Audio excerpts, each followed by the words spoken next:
All right, next we're going to add Dali, Salvador Dali, that is. So you're going to open up your picture of Dali, so open in place, search for where it is, click on it, open. All right, now when you're working on this, so I'm zooming out with Control minus, zoom in with Control plus. I'm going to press Enter to confirm that it's ready to be placed because it had that box going around it. All right, so now our goal is to get Dali out of this background so we can only see him.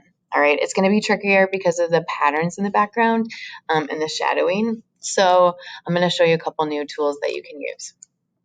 So one is the lasso tool. So we'll combine selection tools, which you can do, which is awesome. We're going to start with the magnetic lasso.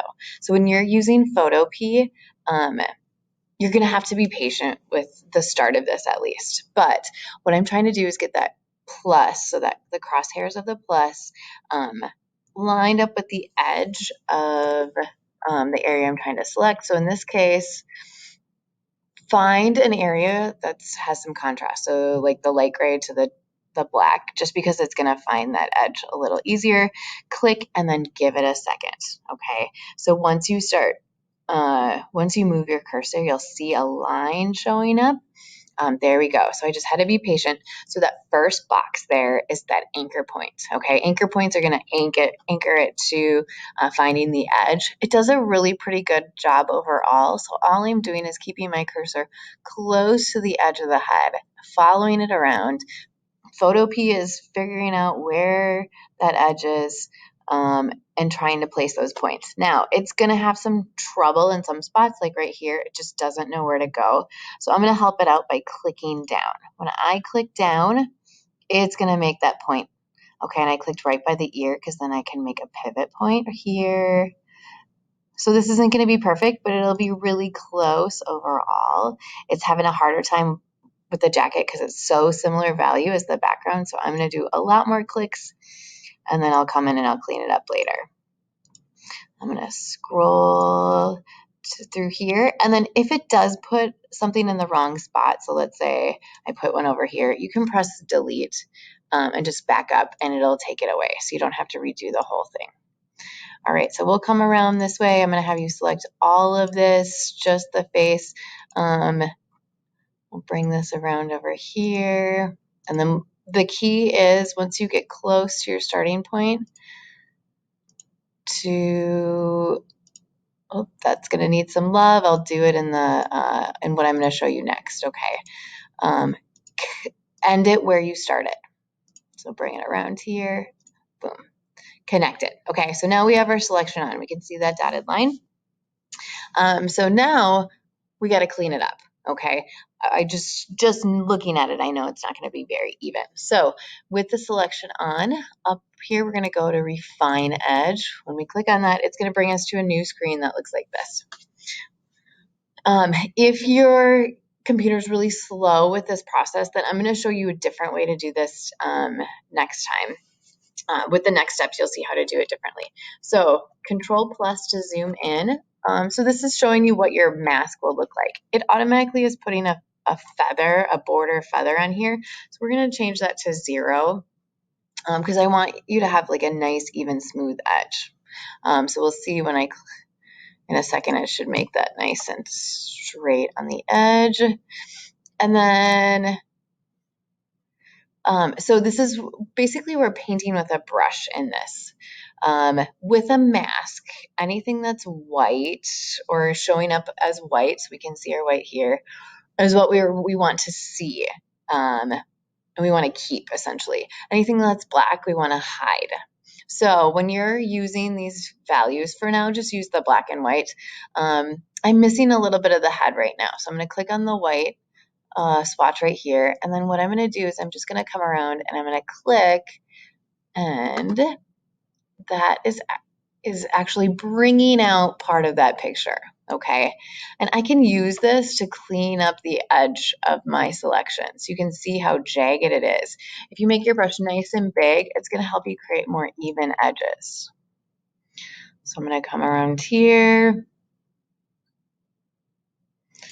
And I'm going to take my time And my computer's getting a little stuck here. So I'm going to try and go slow. If you really get totally stuck, just you'll do this same thing in the next step. Okay. So it's moving pretty slow. It is cleaning it up, which is awesome. So I could keep going with this. If there's parts that you want to remove or mask, so let's say I'm coming here and I click and I accidentally add too much to my selection. So it's giving me my preview of what I did over there. I can come with the black and I can use the black to mask or take away, or hide is another way to think about that. All right, so this should end up with a clean edge right here because I put my border at 0, which you'll do as well. I'm going to put it at 1 just to see if it'll change. I think it's just being slow. So I'm going to keep it at 0. And then what you need to do before you say OK is your default is going to be new layer. We want to click down here. So you're going to see this. You should click down and do selection. So it adds your changes to your selection that you already have. You're going to say OK. And we can see I kind of cleaned up that edge just a little bit. Okay. Now, if Refine Edge was super slow for you, wasn't working, I'm going to show you another way that you can clean this up. So what we'll do is once you have your selection on, it's selecting the part we want to keep. We're going to click mask. Ooh, it didn't change my border edge. Okay, so usually that will work, but since it didn't, I'm actually going to go back. I'm going to go to the lasso I had before. I can do the same thing that I just did. I just need to add a mask first. So I'm going to click. I'm on my layer. I've got my selection on. I'm going to click the mask just to make it a little easier to see. I'm going to take off the eye, the visibility for the moon. I got to clean this up. It's really rough. So I can click in the mask here. This time I'm going to use the brush tool. I can change the hardness of the edge of the brush. I want to keep that at 100%. That's going to make it nice and crisp. Otherwise, if I bring it down, it'll be a really soft edge. And then changing brush size is bracket key. Right bracket key for bigger, left bracket key for smaller. I'm going to make my brush big to start to try and get nice even edges. And then you'll want to work with black and white. So if you're not seeing black and white here, click on there and go to your color picker and choose the colors that you need. So you should see black and white here. All right, so I'm going to work with white. I know that I'm working with white because it's on the top here. And then I'm going to come and I'm going to start dragging along this edge slowly, slowly, slowly to start to bring some of that out a little more even. So you can see right in my mask, it's a dotted line, which means that I'm selected on the mask and not the pixels.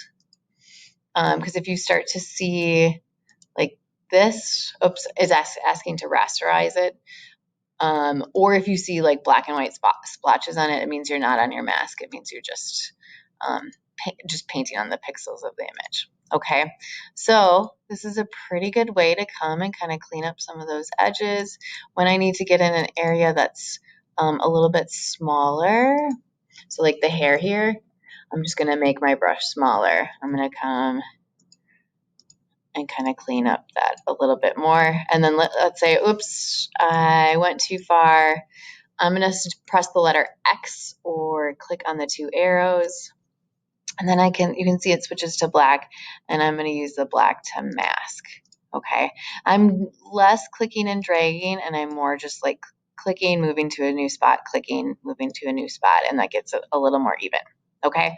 You're going to do that through the whole, undo, Control Z, switch to white, and you're going to keep doing that through all of Dali. Back and forth with black and white to get them nice and cleaned up and looking good.